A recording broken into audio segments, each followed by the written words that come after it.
Capítulo 1. O canal divino de poder. Estuda a santidade universal da vida. Disso depende a tua utilidade plena, pois teus sermões duram apenas 1 ou 2 horas, mas tua vida prega durante toda a semana. Se Satanás puder transformar um ministro cobiçoso e amante de louvor, de prazer, de iguarias, terá arruinado o seu ministério. Entrega-te à oração e obtém os teus temas, os teus pensamentos e as tuas palavras de Deus. Lutero empregava suas melhores 3 horas em oração. Robert Murray McCain. Estamos constantemente empenhados, se não obcecados, em arquitetar novos métodos, novos planos e novas organizações para fazer a igreja progredir e assegurar a divulgação e a eficiência do Evangelho. Essa direção odierna tem a tendência de perder a visão do homem ou afogar o homem no plano ou na organização. O plano de Deus é usar o homem e usá-lo muito mais do que qualquer outra coisa. Homens são o método de Deus. A igreja está procurando métodos melhores. Deus está buscando homens melhores. Houve um homem enviado por Deus cujo nome era João. João 1,6. A dispensação que anunciou e preparou o caminho de Cristo estava confiada àquele homem, João.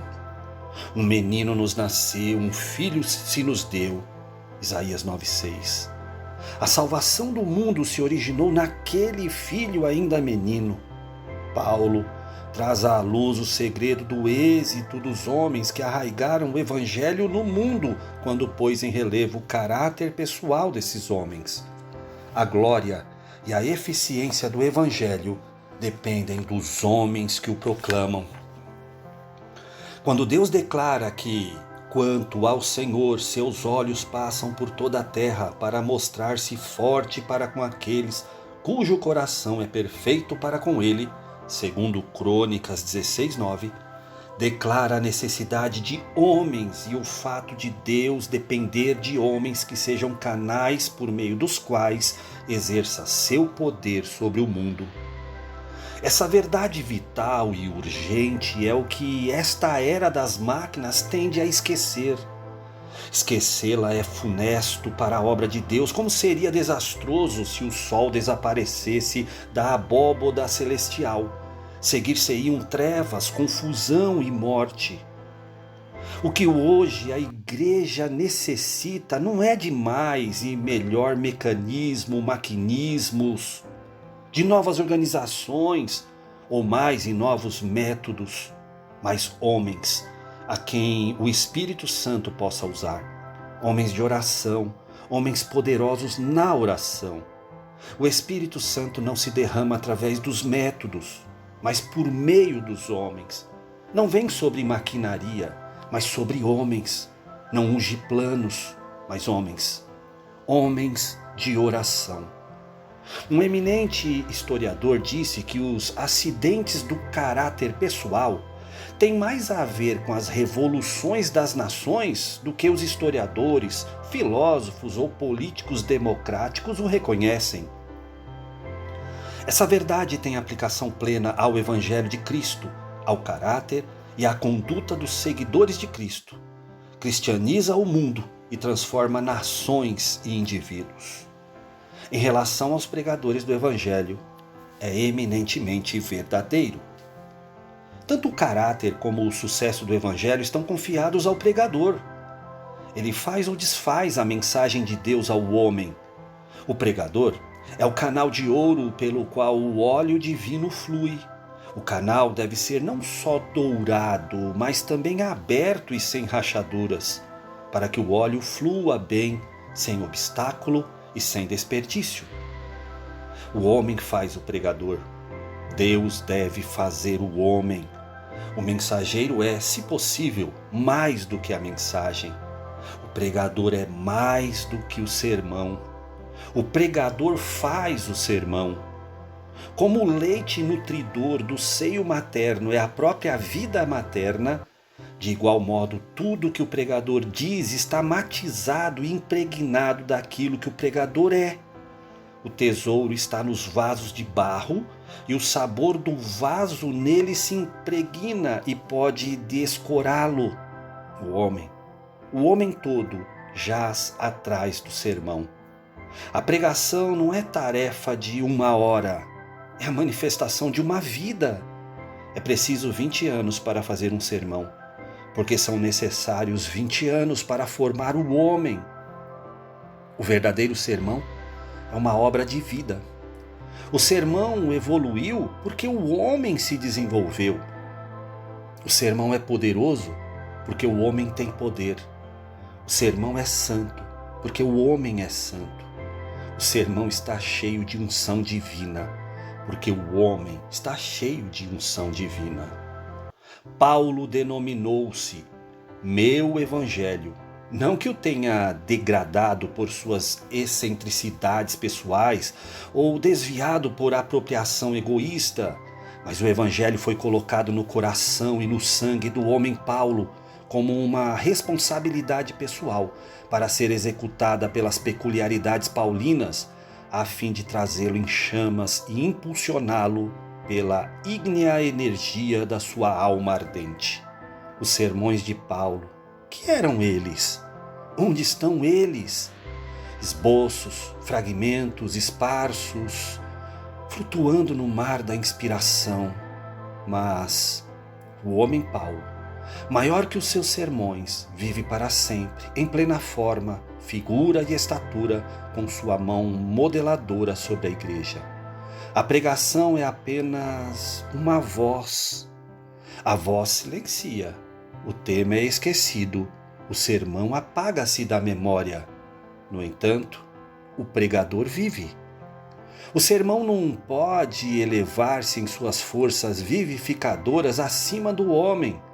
Homens mortos tiram de si sermões mortos, e sermões mortos matam. Tudo depende do caráter espiritual do pregador. Sob a dispensação judaica, o sumo sacerdote trazia um frontal de ouro com a inscrição Santidade ao Senhor em letras engastadas de joias. De igual modo, todo pregador no ministério de Cristo deve ser moldado e dominado por essa mesma divisa sagrada. É uma vergonha aberrante para o ministério cristão estar abaixo do sacerdote judaico na santidade de caráter e na santidade de objetivo. Jonathan Edwards disse: eu continuei com minha busca intensa de mais santidade e conformidade com Cristo. O céu que eu desejava era o céu de santidade. O Evangelho de Cristo não é movido por ondas comuns. Não tem o poder de autopropagação. Move-se como se movem os homens que tomaram o encargo disso. O pregador deve personificar o Evangelho. As características divinas e mais salientes do Evangelho devem estar nele incorporadas.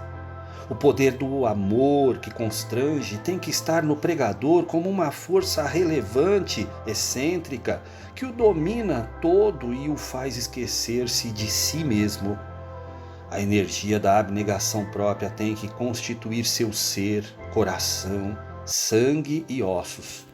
Ele deve seguir avante entre os homens como homem, revestido de humildade, cheio de brandura, prudente como a serpente, simples como a pomba, reunindo em si a sujeição de um escravo e o espírito de um rei de figura nobre, real e independente, e a simplicidade e doçura de uma criança. O pregador tem de lançar-se a si mesmo, com todo o abandono de uma fé perfeita e esvaziada de si e de um zelo que o consome, à sua obra pela salvação dos homens. Sinceros, heróicos, compassivos e intimoratos mártires têm que ser os homens que conquistam a geração e a moldam para Deus. Se são escravos do tempo, oportunistas, agradadores de homens, se tem respeito humano, se sua fé em Deus e sua palavra tem pouca profundidade, se sua abnegação pessoal é quebrada por qualquer fase do eu ou do mundo, não podem tomar conta nem da igreja, nem do mundo para Deus.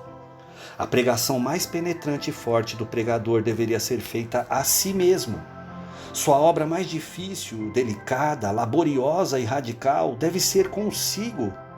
A instrução dos 12 foi a grande, difícil e paciente obra de Cristo. Os pregadores não são produtores de sermões, mas formadores de homens e de santos, e só quem fez de si mesmo um homem e um santo está bem instruído para essa obra. Não é de grandes talentos, de grandes estudos ou de grandes pregadores que Deus necessita, mas de homens grandes em santidade, grandes em fé, grandes em amor, grandes em fidelidade, grandes para Deus. Homens que pregam sempre por meio de sermões santos no púlpito e por meio de vidas santas fora do púlpito. Esses podem moldar uma geração para Deus. Os primeiros cristãos foram formados segundo esse princípio. Eram homens de sólida formação, pregadores conforme o tipo celestial, heróicos, rijos, militantes e santos. Para eles, a pregação significa uma obra de autoabnegação, de autocrucificação, séria, árdua e de mártir. Aplicaram-se a ela de tal modo que influíram na sua geração e formavam no seu seio uma geração que haveria de nascer para Deus. O pregador deve ser homem de oração. A oração é a mais poderosa arma do pregador.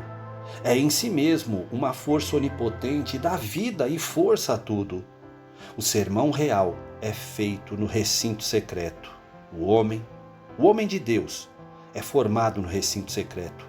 Sua vida e suas mais profundas convicções nascem da sua comunhão secreta com Deus. Suas mensagens mais ricas e doces são alcançadas quando está a sós com Deus. A oração faz o homem, a oração faz o pregador, a oração faz o pastor. O púlpito de hoje é pobre em oração. O orgulho da erudição opõe-se à humildade e dependência da oração. A oração do púlpito é por demais oficial, um desempenho na rotina do culto. Para o púlpito moderno, a oração não é mais a força poderosa como era na vida e no ministério de Paulo. Todo pregador que não faz da oração um poderoso fator em sua própria vida e ministério é fraco como agente no trabalho de Deus e impotente para fazer prosperar a sua causa neste mundo.